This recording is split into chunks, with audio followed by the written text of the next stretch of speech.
우리가 성경을 읽을 때에 이런 경험을 하게 되는데 여러분들은 어떤지 모르겠습니다. 말씀을 깊이 읽고 기도를 하게 되면은 기도의 줄이 쉽게 잡힙니다. 무엇을 기도를 해야 될까?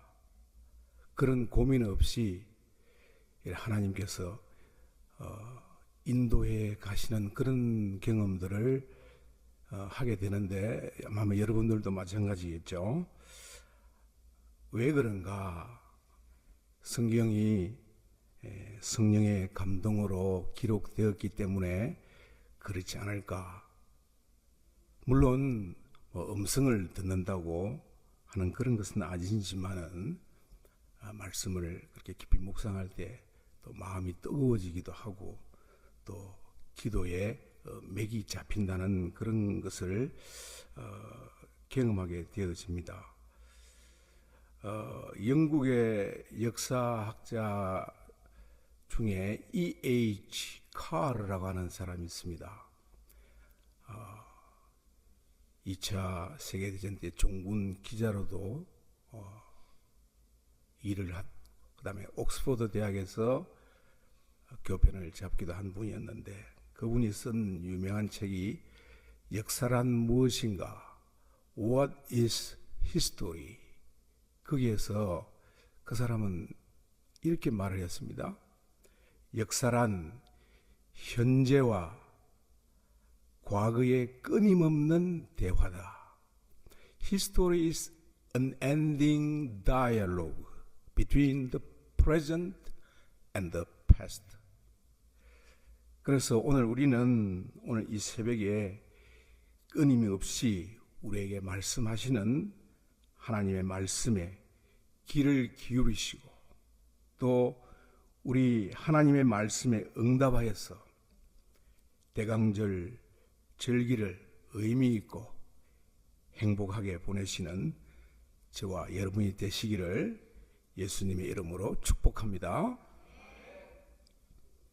오늘 본문 마태복음 2장은 예수님의 탄생 이야기입니다. 별을 연구하는 점성가들이 유대 땅에 큰 별이 나타난 것을 보고 경배하러 왔다가 아기 예수님께 경배하고 헤롯 대왕에게로 알리지 아니하고 천사의 지시를 받아서 헤롯에게 돌아가지 말라. 집으로 바로 가라. 그 이야기를 듣고 고국으로 돌아간 말씀입니다. 그렇지만 헤롯 대왕은 박사들에게 쏘은 줄 알고 베들레헴과 그 지경 안에 있는 2살 아래의 사내 아이를 다 죽였습니다. 그리고 주의 사자가 요셉에게 나타나서 헤롯이 아기를 죽이려 하니까 애굽으로 피난하라고 하는 이야기입니다. 마태는 이 사건을 두 선지자의 예언을 인용하면서 이 책의 1차적 수신자인 유대인들에게 말을 하고 있습니다. 마태복음은 사복음서 중에서 구약 성경을 가장 많이 인용한 책이기도 합니다. 제가 그것을 카운트를 해보니까 마태복음은 60번을 인용을 했더라고요. 마가복음은 22번, 누가복음은 24번, 요한복음은 35번. 그 대단한 것이 아닙니다. 제가 열심히 써서 그런 것보다는 밑에 보면은 그 풋노트에 보면은 인용한 성경이 나와 있으니까요. 그래서 제가 그거를 헤아려 봤는데 구약의 많은 선지자들이 예수님에 대해서 예언했고 또한 예수님은 구약의 말씀을 많이 인용한 것을 우리가 알 수가 있습니다. 그러니까 마태는 다른 복음서보다도 구약을 거의 3배 혹은 2배를 인용을 했더라고요. 그래서 구약은 신약을, 신약은 구약과 계속적인 대화를 하고 있다는 것을 우리가 알면은 성경을 이해하는데 조금이라도 도움이 될 것 같습니다. 오늘 본문 중에 마태가 인용한 구약 성경은 두 권인데요. 그 첫째는 호세아서 11장의 말씀이고 둘째는 예레미야 31장 말씀입니다. 호세아서는 우리가 잘 알다시피 북이스라엘에 관한 예언이고 예레미야는 유다 백성에 관한 예언이죠. 이 두 책의 공통점은 두 나라가 멸망할 때 예언한 선지자들의 예언이라는 겁니다. 호세아서는 북이스라엘이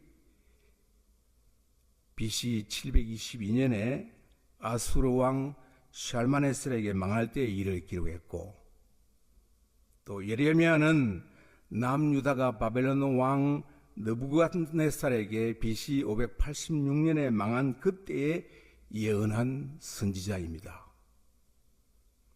그래서 하나님께서 돌아오지 아니하는 북이스라엘 백성들을 향하여 애탄한 마음으로 호세아 선지자를 통하여 이렇게 말씀하십니다. 11장 7절 말씀입니다. 내 백성이 끝끝내 내게서 물러가나니 비록 그들을 불러 위에 계신 이에게로 돌아오라 할지라도 일어나는 자가 하나도 없도다. 예레미야가 예언한 말씀은 예레미야 31장 15절 말씀입니다. 같이 한번 읽어볼까요? 여호와께서 말씀하시니라 라마에서 슬퍼하며 통곡하는 소리가 들리니 라헬이 그 자식 때문에 애곡하는 것이라. 그가 자식이 없어져서 위로받기를 거절하였도다. 아멘. 왜 마태는 호세아서의 애굽에서 내 아들을 불렀다. 그리고 예레미야는 라헬의 통곡하는 소리를 이곳에서 인용을 했을까? 애굽에서 내 아들을 불렀다고 하는 것은 이스라엘 백성들이 400년간의 노예 생활을 모세가 그들을 출애굽시킨 것 같이 신구약 중간 400년의 침묵을 깨고 이제는 하나님의 백성을 자기 죄에서 구원할 아기 예수가 선지자의 예언대로 탄생하셨다는 것을 말씀하고 있는 것입니다.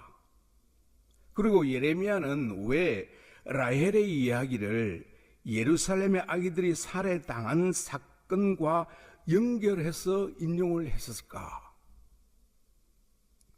사실은 이스라엘의 국목격에 해당하는 사람은 누구겠습니까?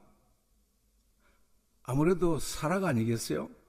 사라는 뜻은 여주인, 열국의 음이잖아요. 그런데 마태는 사라를 인용하지 않습니다. 그리고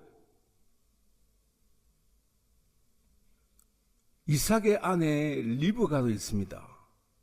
근데 리브가도 아니고 라헬입니다.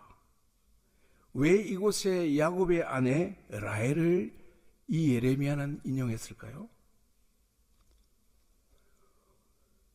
이 말씀을 이해를 하려면 야곱의 가정을 좀 돌아볼 필요가 있을 것 같습니다. 라헬의 언니는 레아잖아요. 레아는 남자 아기를 6명이나 낳았어요.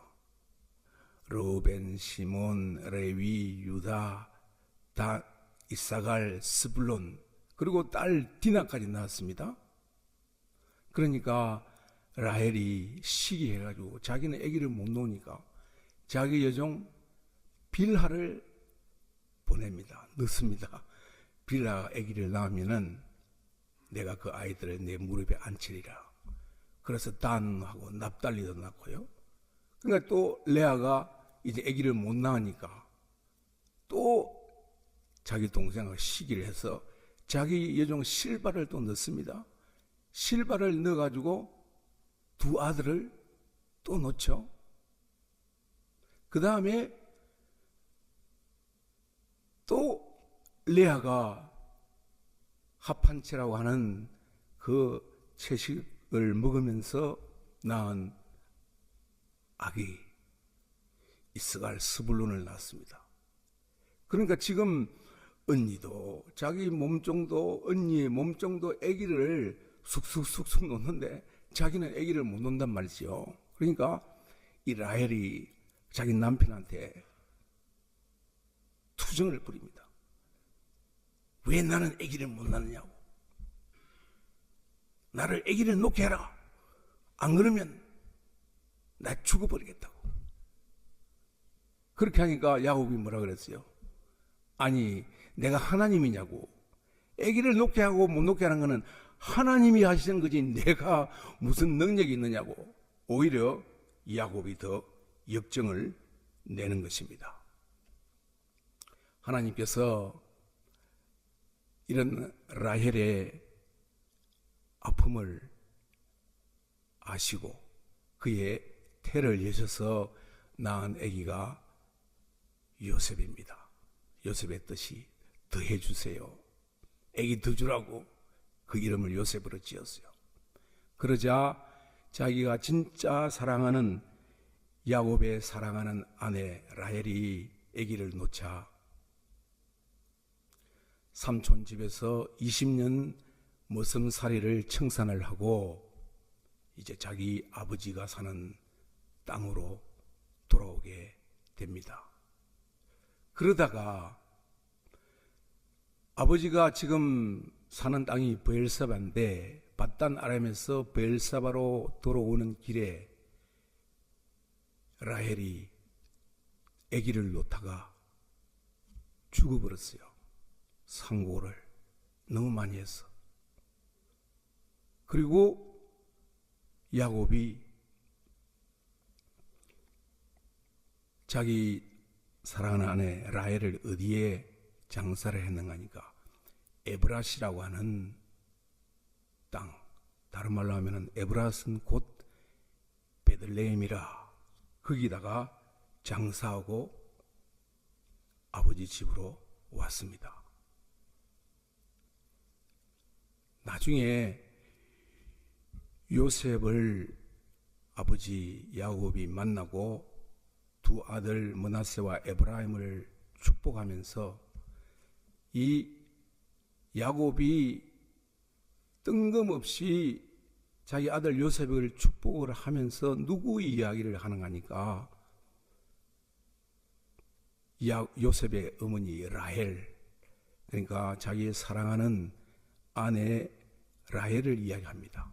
라헬을 이야기할 때 어떻게 이야기하냐니까 나의 슬픔의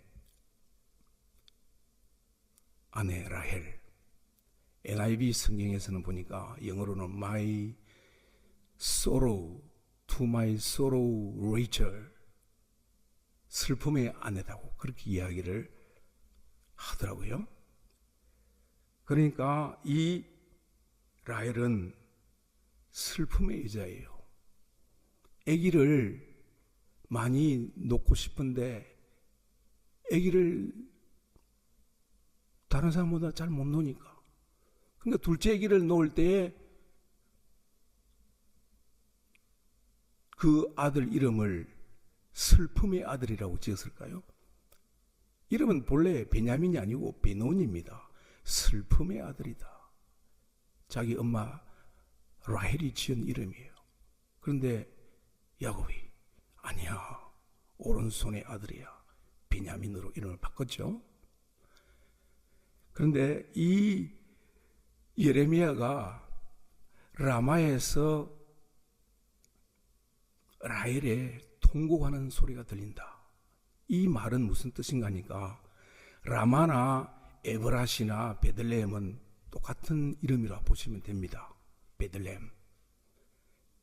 다시 말하면 이 라마에서 무슨 일이 있었는가 하니까 유다 백성들이 586년에 바벨론에게 포로를 갈 때에 많은 사람들이 죽었죠. 그런데 포로 집결 장소가 어디였는가 하니까 라마에 있다란 말이에요. 베들레헴 지역에. 그러니까 라마의 지금 에브랏 베들레헴 땅에 이 장사 지내에 있는 이 라헬이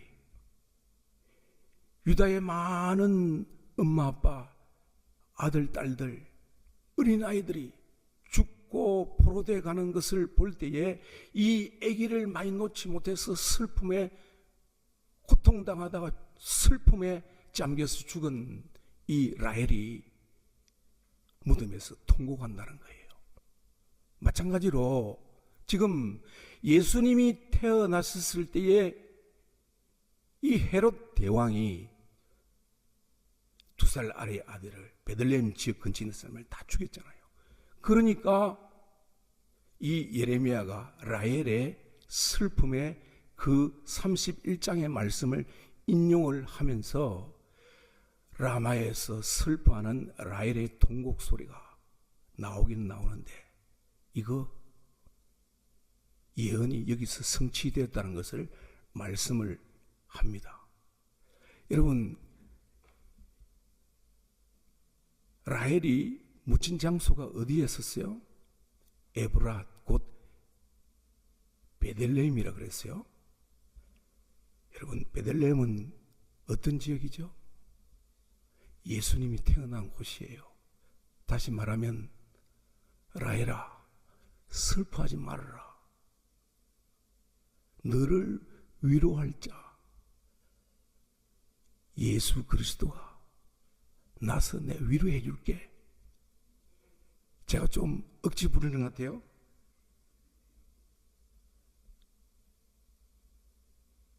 미가서 5장 2절 말씀입니다. 한번 볼까요? 베들레헴 에브라다야, 너는 유대 족속 중에 작을지라도 이스라엘을 다스릴 자가 내게서 나올 것이라.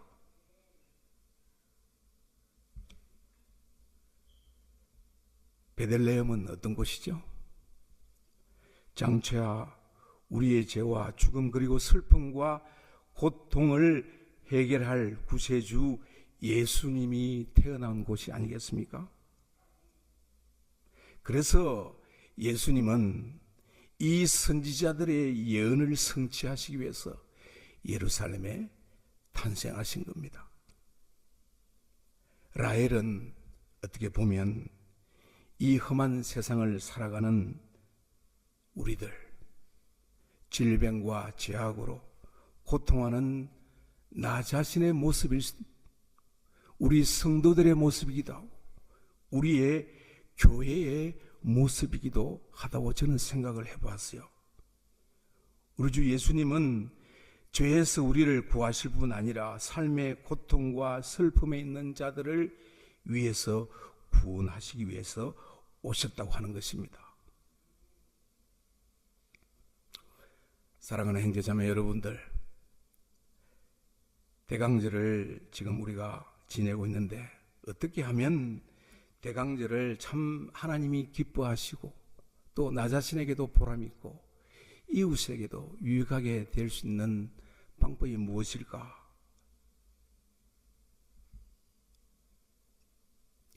제가 한 2, 3주 전에 목사님께서 5구역, 6구역 교구 담당을 좀 하라고 그러셨어요. 그래서 오는 주일에는 그 구역에 가서 인사도 좀 하라고 그러시더라고요. 그래서 교육자들 회의할 때 그렇게 말씀하셔서 이제 주일날 다는 못 가고 한 3구역 정도를 제가 둘러보았습니다. 구역장들이 참 헌신적으로 구역원들을 잘 섬기시더라고요. 참 감동이 되더라고요. 참 감동이 되더라고요. 근데 그 중에 어떤 구역을 제가 한번 가봤어요. 그 구역장님은 이렇게 A4 용지에다가 프린트문을 만들어서 구역원들하고 서로 나누고 있더라고요. 그래서 그 내용들이 어떻느냐. 근데 구역원들이 별 답이 없더라고요. 근데 그 구역장님은 끝까지 참으시더라고. 그러면서 제가 그 대화를 나누는 내용을 들어보니까 그 내용이 무슨 내용이냐 하니까 그 전주에 예배를 드릴 때의 설교 내용이더라고요.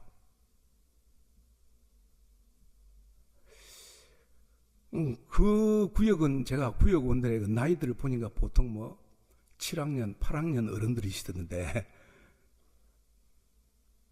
대화를 이렇게 나누는 거 보면서 제가 신선한 충격을 받았어요. 말씀을 듣고 그 말씀을 되새김질 하는 거죠.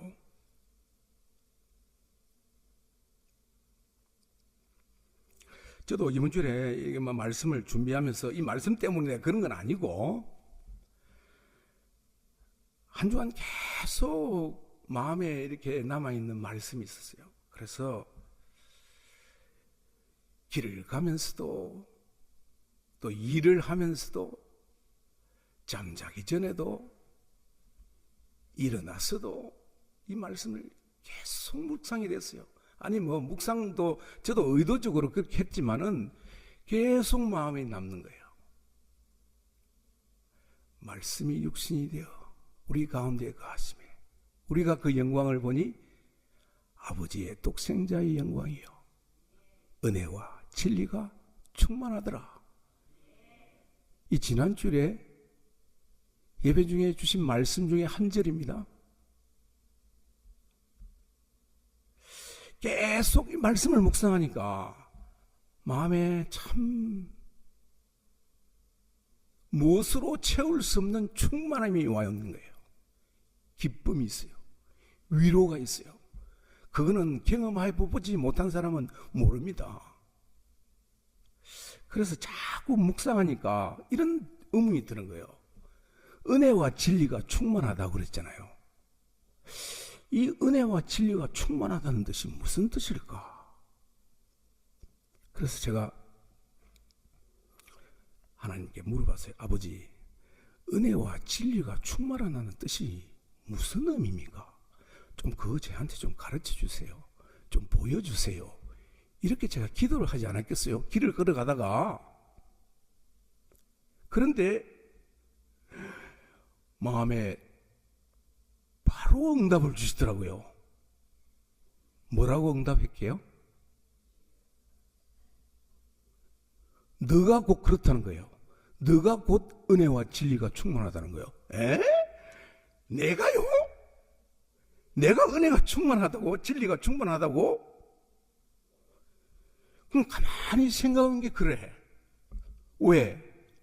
말씀이 육신이 되어 우리 가운데 거하심에 예수님은 그 당시에 예수님 제자들과 같이 거했지만은 지금은 어떻게 우리와 함께 거하시죠? 예수님을 믿는 모든 심령에게는 예수님의 영이신 아버지 하나님이 보내신 성령님이 계시잖아요. 그러면 나는 내 본래의 인생은 별것 아닌데 내 안에 거하시는 예수님의 영이신 성령님이 계시니까 나는 어쨌다는 거죠? 은혜와 진리가 충만하다는 거예요. 그럼 내가 그렇다는 거예요.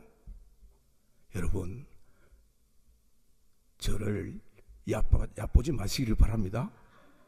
그런데 더 놀란 것은 이 은혜가 충만한 것은 내뿐만 아니고 예수 그리스도를 나의 구주로 영접하는 모든 사람에게는 누가 거하시죠?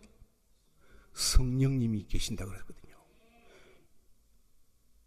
여기서 성령님이 거하신다고 하는 dwelling among us라는 말은 이 dwelling이라는 말은 장막을 친다는 뜻이에요. 왔다 갔다 이런 게 아니고 내 마음에 계셔서 집을 짓고 함께 사신다는 그런 뜻입니다. 그러니까 여러분과 저 안에는 성령님이 집을 짓고 함께 사신다는 거예요. 나는 별 볼 일 없을지 모르지만은 하나님이 나와 함께 하시기 때문에 나는 예수님처럼 은혜와 진리가 충만한 존재다라는 것을 믿으시기를 바랍니다. 그래서 우리 이 대강절은 말씀이 충만하고 은혜가 충만하고 성령 충만해서 하나님과 영적인 깊은 관계를 먼저 설정을 하는 것이 넘버원이라고 생각해요. 예수님도 그런 말씀하시잖아요. 너희가 내 살을 먹지 않고 내 피를 마시지 아니하면 영생이 없으리라고. 이게 무슨 뜻이죠? 예수님의 말씀이 충만해서 영적인 교제를 성령 안에서 계속 나누지 않으면 생명이 없다는 그런 뜻이 아니겠어요? 그래서 이 충만한 예수 그리스도의 은혜가 내게 넘치게 될 때에 이것이 당연히 어떻게 되겠어요? 흘러가겠죠. 옆에 사람들한테. 오늘 옆에 앞에 계신 분들, 모든 여기 앉아 계신 분들에게 내게 있는 은혜와 진리, 여러분들이 가지고 있는 예수 그리스도의 은혜의 진리가 넘쳐나야 돼요. 아니, 넘쳐나게 되어 있는 것이 우리의 본질이라니까요. 어떻게? 여러분, 다른 거 선물 많이 주려고 생각하지 말고요. 오늘 여러분 우리 목사님 인사를 해서 다 인사했잖아요. 대충 만난 사람이 누군지 다 알잖아. 옆에 보면 누가 앉아있는지. 그분들을 위해서 쉬지 않고 기도해 주세요. 최고의 선물이에요. 내게 맡겨주신 구역원들 위해서 한 번 기도하는 게 아니고 일주일에요, 생각날 때마다 새벽에도 기도하고요, 저녁에도 기도하고요, 한 번만 기도하니 두 번, 세 번, 네 번 할 수 있는 대로 섬기며 기도하는 거예요. 그리고 내가 전도하고자 계속 기도하는 믿지 않은 불신자들을 위해서, 내 가족들 중에서 불신자들을 위해서 나의 선교지 복음 전하고 선교하는 일에 내가 가지고 있는 은혜와 진리를 나눠야 되지 않겠어요? 그래서 오늘 말씀의 결론입니다. 나는 참 부족해요. 하루에도 사람이 생각이 얼마나 많이 바뀌는지 못해. 내가 결심해도 넘어지고 그 결심한 대로 못해.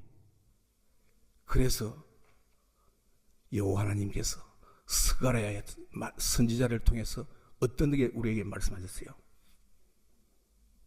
힘으로도 되지 않고 능으로 되지 않고 누구의 힘으로? 나의 신으로 되느니라. 그래서 오늘 이 아침에 우리가 기도할 때, 아버지, 내 결심이 약하고 내가 연약하지만은, 나는 못하지만은, 나는 힘이 부족하고 능력이 없지만은 하나님이 함께 하신 그 성령의 힘으로 이 사명 감당할 수 있도록 도와주시옵소서. 이렇게 기도함으로 대강절을 의미 있고 행복하고 하나님께 영광 돌리시는 저와 여러분이 되시기를 예수님의 이름으로 축복하며 원합니다.